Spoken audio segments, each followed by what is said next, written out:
Use the 7-step process to analyze and record sales transactions. Let's analyze Casey Klein's purchase. Step 1. Identify the accounts affected. The accounts receivable controlling account, the accounts receivable Casey Klein subsidiary accounts, the sales account, and the sales tax payable accounts are affected. Step 2. Accounts receivable controlling and accounts receivable Casey Klein subsidiary are asset accounts. Sales is a revenue account. Sales tax payable is a liability account. Step 3. Accounts receivable controlling and accounts receivable Casey Klein subsidiary are increased by the total amount $212. The dollar amount of merchandise sold plus sales tax. Sales is increased by $200. The dollar amount of merchandise sold and sales tax payable is increased by $12, the amount of sales tax charged. Step 4. Increases to asset accounts are recorded as debits. Debit accounts receivable controlling for $212 and debit accounts receivables Casey Klein subsidiary for $212. Step 5. Increases to revenue and liability accounts are recorded as credits. Credit sales for $200 and credit sales tax payable for $12. Step 6. These are the completed T accounts.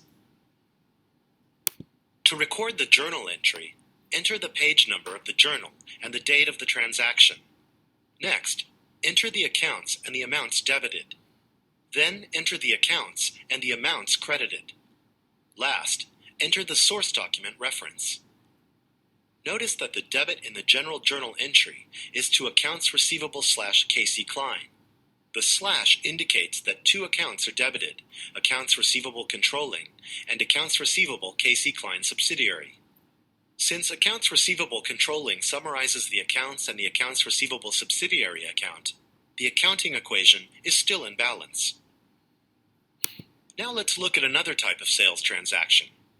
A business such as On Your Mark Athletic Wear may sell merchandise to an organization that is tax exempt.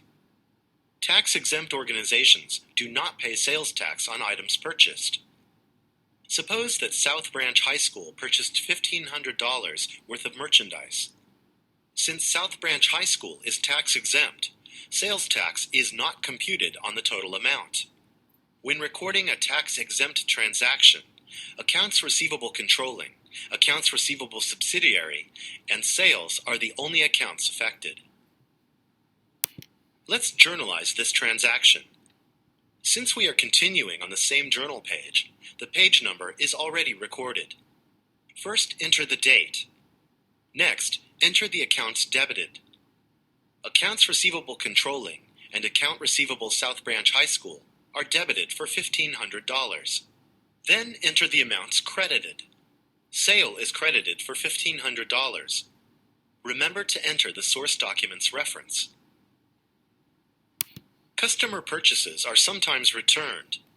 A sales return occurs when items are returned for credit or for a cash refund. However, a customer may occasionally choose to keep damaged or defective merchandise at a reduced price. This is called a sales allowance.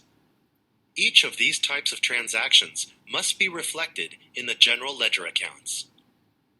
A credit memorandum is prepared as the source document for sales return and allowances.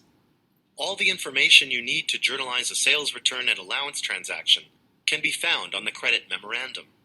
Use the general journal to process the transaction. Let's process Gabriel Ramos's return. Enter the date of the transaction. Debit sales returns and allowances for $150 and debit sales tax payable for $9. Credit accounts receivable controlling for $159 and credit accounts receivable Gabriel Ramos $159. Remember to enter the source document information.